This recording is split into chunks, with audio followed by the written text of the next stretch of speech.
શું વિચારસ? કઈ નહીં અલી, મને તા બધાયના રિઝલ્ટ જોઈને ભવિષ્યની ચિંતા થાય.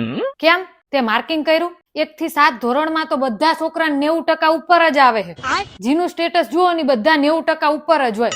હા તે હારું ને, ખાલી દેખાય હે હારું. એટલે તું કેવા શું માંગસ? તું મને એક જવાબ દે. આપણે ભણતા હતા તાણ આખા ક્લાસમાંથી 90% ઉપર કેટલા વિદ્યાર્થીને આવતા હતા? 1 કે 2 જણને. અડધો ક્લાસ 60 થી 70% વાળો હતો. હા, અને એમાં આપણે જ હતા. કેટલા વિદ્યાર્થી ફેલ થતા? 5-10 તો ખરા જ હો.